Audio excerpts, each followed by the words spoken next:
Your favorite PGA and LPGA legends, pros and top instructors are right here every week on Next on the Tee. Join Chris as the greats of the game share their stories, insights and playing lessons. Now, back to Chris and more of the show. And now back with me here on the French Lick Resort guest line is my good friend Tom Patri. I think, when you have been a part of the show for a 16th time, which it'll be tonight, his 16th appearance here on the show, I can refer to you as our resident golf instructor.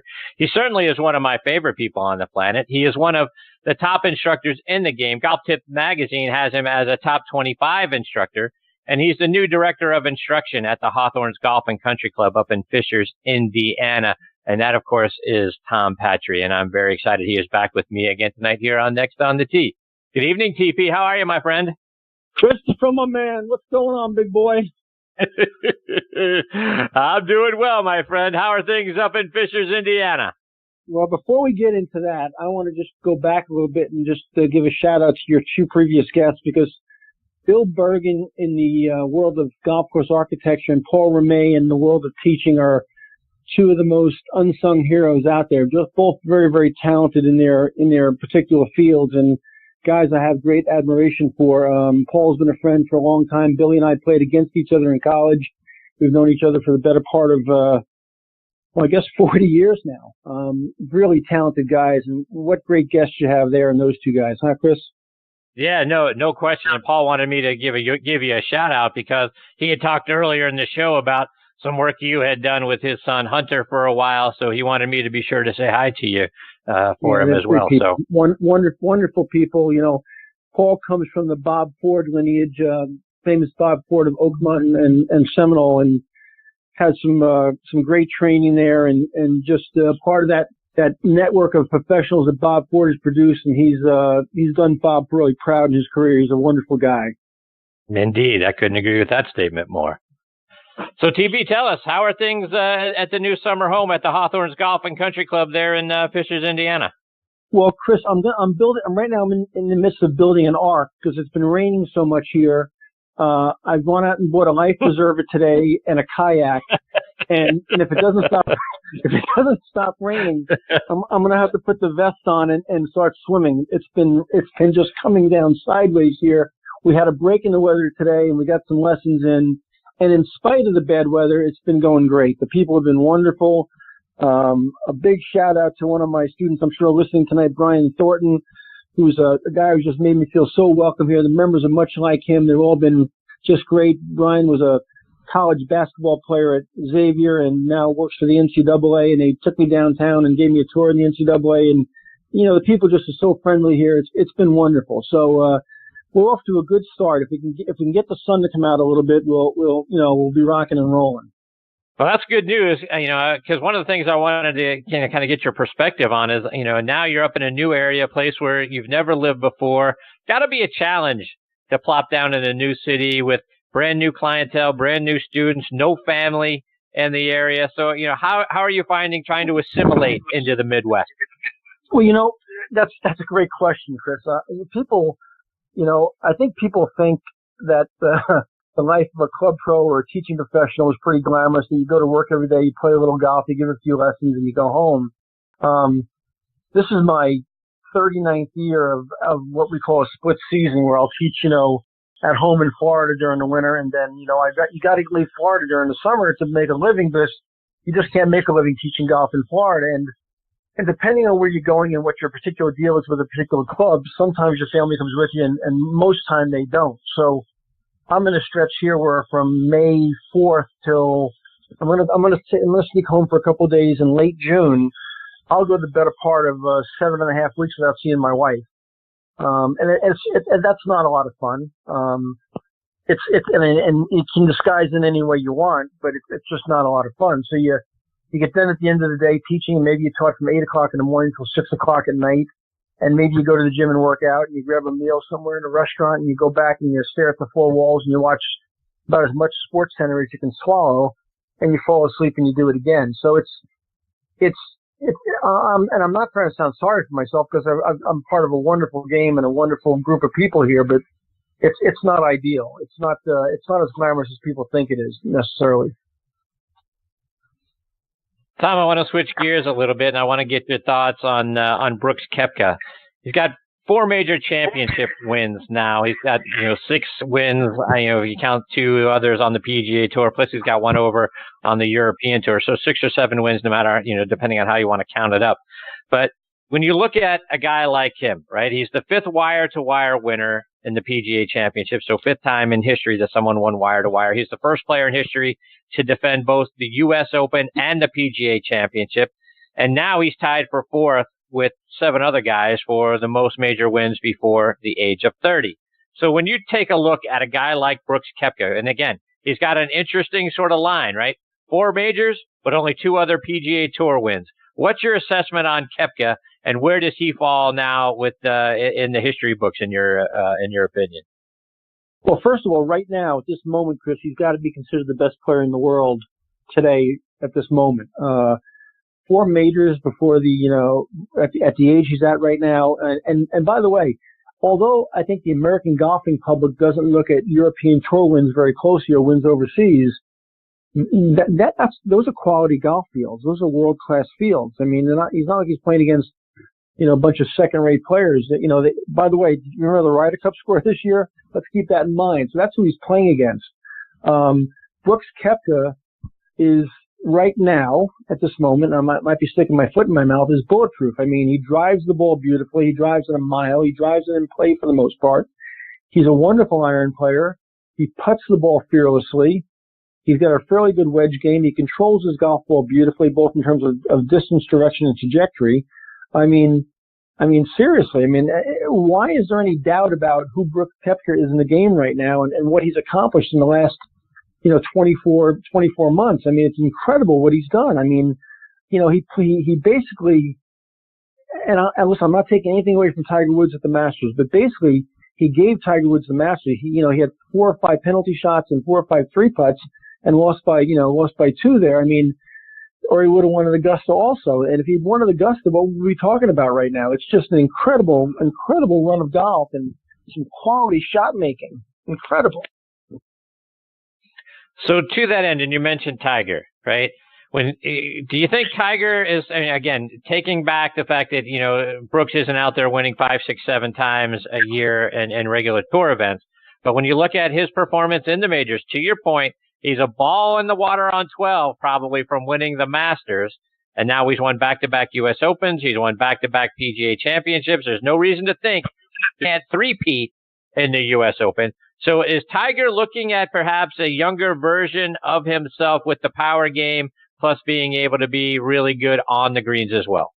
I think, Chris, we have to go back historically a little bit. We looked at Jack's dominances, his Jack's dominance in golf, and we looked at Watson playing great golfer streak at the time, and then we watched Greg Norman, roll off some great years, and now we watched Tiger, and now we're watching Brooks.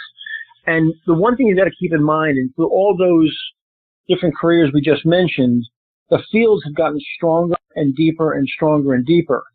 We talk about the guys at the top right now. We talk about DJ, we talk about Brooks, and we always talk about Tiger, it seems like, of course, and we should.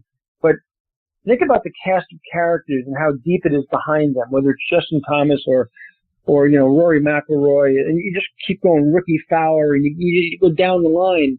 I mean, the fields are so damn deep now, Chris. It's just incredible. So going to Pebble, which is a different type of a venue, okay, it's a little bit shorter venue than maybe, certainly a Bethpage Black, played at 7,600 yards par 70. It brings a lot more players, I think, into the mix. It's not, let's put it this way. You can name whoever you want to, but Matt Kuchar wasn't going to win at Bethpage Black. I'm sorry. He just wasn't going to win there. And Kevin Kisner wasn't going to win at Bethpage Black, and Kevin Na was never going to win at Bethpage Black. But at Pebble Beach, at par 72 and a much shorter golf course than Black, you're bringing a lot more people back into the mix. So, listen, Brooks is definitely the favorite. Tiger won by 15 shots there. I mean, how many other guys could win there? Let's keep in mind, Graham McDowell won there, okay? He's not exactly overpowering. So I think it's going to be a little bit different open in terms of, how many guys could potentially win the event. So let's take that a step further, Tom. When you look at some of the early views of what Pebble is starting to look like now, that they've grown up the rough very tall. It's also clumpy and uneven. So they're trying to, I think, put an emphasis on getting the ball, driving the ball in the fairway, just not bombing it to wherever and taking a short iron into the green. So I think in that respect, it's going to be similar to how at least the course setup was at Bethpage, but you're right, much shorter. But then you got a lot, got a lot of wind conditions that we could see out there, so that could have a major factor in making the golf course play longer. So, what do you expect to see at the U.S. Open, and who do you expect to see as the guys at the top of the leaderboard on that Sunday? Well, I certainly expect all the regular cast of characters. Don't get me wrong, Chris. DJ has a great history at Pebble. Tiger has a great history at Pebble. Brooks is Brooks, right? But, we're all waiting around for a guy like, for example, we're all waiting around for a guy like Ricky Fowler to win a major, okay? I think he's in play, certainly. Kevin Kisner comes to mind, as a guy who's a great ball striker and just tough as nails. I mean, it wouldn't surprise me if a dark horse came out, out of the pack and played well at Pebble. So you're bringing guys like that back into play. Kuchar certainly hits the ball extremely straight. And he's toyed around with winning a major for a lot of years. Could this be his time? So you can go through some, and I don't want to call them second tier players because they're not second tier players. They're obviously wonderful, wonderful players, but you're bringing a lot more guys back into the mix. I mean, Justin Thomas. Now we don't know how his wrist is right now, but you can never factor him out. He's such a great player. So I think Pebble will be interesting because I think the leaderboard could get, and I hope it does, get really, really jammed up a little bit, and that would be a lot of fun. Keep in mind, Chris, also, and again, barring the wind and barring weather, a guy like Brooks will not have to hit driver a lot of times at Pebble if it's not really windy. If it's firm and fast, which it could be, he doesn't have to hit a lot of drivers there, and he could keep the ball in play with different golf clubs off the tee. So there's a lot of different storylines here that can come into play. Tom, you've mentioned DJ a couple of different times. When you look at Brooks and DJ, is Brooks the man? Is DJ the man because he's won, way more golf tournaments than Brooks has? Who do you think is the guy to beat week in and week out now, and why? Well, it's really interesting. I've got to wonder, or I've got to kind of surmise that Brooks still has a chip on his shoulder. He feels like DJ's got a lot more attention, and maybe rightfully so with the number of wins he has. But if you made a choice, Chris, and yourself, would you take the majors or would you take the tour wins? And would you be DJ or would you be Brooks right now? So I think if you walked into somebody's den and you saw 18 trophies on the wall, 18 regular tour events, and you walked into the den next door and it had 4 major trophies on the wall, which den would you like to be yours? I'll take the majors, thank you. I'll take the 4 majors, right? So, I think Jack kind of not brainwashed us, but made us think about, and rightfully so, put majors on a different pedestal. So I'm really happy for DJ that he won the Barclays a couple of times, but I'll take those 2 PGAs and those 2 US Opens. And thank you very much. It's amazing to me. It's amazing to me. And I listen, I don't think Dustin Johnson is done. I don't think he's done by any stretch of the imagination. And if you said to me, Dustin Johnson is going to win 5 more majors, would I doubt you? I probably would. But if you said to me, Brooks is going to win 5 more too and have 9, would I doubt you? And the answer would be no either. So I think we got to wait for the history books to kind of be written. But I think you're going to see a lot of good golf and a lot of push and pull between those 2 guys over the next 10 years. It's going to be a lot of fun. Listen, the sad part of this whole deal is Tiger's 43. He doesn't have 10 more years. He might have 4. Okay? But Brooks and DJ are going to be around for a while. And so is Justin Thomas, and so is Jordan Spieth, and so is Rory McIlroy, and so is Ricky Fowler. So we got a lot of good golf ahead of us here. A lot of good golf. Tom, a couple more before I let you go. And you and I have been down on the USGA over the last couple of years, including just a couple of weeks ago when you were on the show talking about how poorly they handled the timing of the Women's Senior Open Championship. But surely, Tom, surely they can't mess up a U.S. Open at Pebble Beach, right? They can't do that. You can't mess up a U.S. Open at Pebble, can you? I have a lot of faith that they can do it, Chris. You know, a lot of faith that they can do this. You know, I wouldn't sell them short. They've become experts. Now listen, I'm not going to mention a name, but I have a really close friend that works at the USGA in a very high position, and we had a conversation a while back, and it was a very benign conversation, and I couldn't even go there. And he's heard me be critical about the organization, and he kind of danced around it. But I just hope and pray for his sake, and he's a wonderful guy, and he has not been responsible for any of the blunders, but he's been on the periphery, and his position has been elevated, and I pray to God for his sake that everything goes well there, because he's a wonderful guy. But I'll tell you what, historically, if you and I got on the plane to Vegas tonight, we'd probably get pretty good odds on the fact that they could screw something up there. Yeah. You know, Tom, you've got a great piece. On the same point, Finish your thought.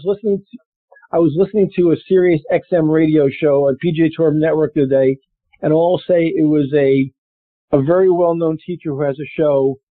And although I'm not a big fan of this person, he has been on the USGA. He makes you and I look like we love the USGA, like we're their best friends. He just all he does is ride the USGA. But I got to tell you something. Every single point he made was valid. And I'm listening to it, thinking about you and I'm saying to myself, man, these guys are just taking heat from all directions right now. And with Pebble coming up, and, you know, who doesn't like to watch the U.S. Open coming from Pebble Beach on TV, right? I mean, the whole world will be tuned in. And Brooks is so hot right now, and DJ and all these. It's such a great build-up, Tiger. So, you know, if they lay an egg at Pebble, I just pray to God it goes well. Please. Tom, remind our listeners once again how they can stay up to date with all the great things you're doing and follow you, whether it's on your website or it's on social media. Chris, the easiest way, of course, is www.tompatri.com. But there's a Facebook presence, and there's a Twitter presence, and a LinkedIn presence, and an Instagram presence. And none of that really matters. The place I like them to tune in the most is right here on your show, because this is the most fun we have a couple of times a month. And it's so fun to be part of the show. And it's so fun to be on after people like Bergen and after Ramey. And there's so many other great people you have on here, you know, whether it's Debbie O'Connell or Gail Graham or Allison Kerr. You just do such a great job, Chris, for us. And the golf world needs more of you. So thank you. I appreciate you, Tom. Thank you very much. My friend, you are the best. I can't wait for a couple of weeks from now for us to get the opportunity to catch up again. It's always so much fun when you're a part of the show. I can't thank you enough for your time today. Remember one thing, the listeners don't know that you were bad enough in my Yankees on text messages last night. So I'm not gonna forget that. I'm not gonna let you off on that one. So pal, just keep watching. This October's coming. Okay. Go Red Sox. That's all I got for you, yeah, Tom. Go Red Sox. Reigning World Series champions. Go Red Sox. Yeah. Whatever. Pal, you have a great night. Thank you so much. Okay, buddy. I appreciate you. See ya. That's the great Tom Patri, Patri, tompatri.com, and follow him on Instagram and on Twitter as well, at Tom Patri. He is fantastic and always makes the show so much fun. Looking forward to having Tom back on the show again in a couple of weeks.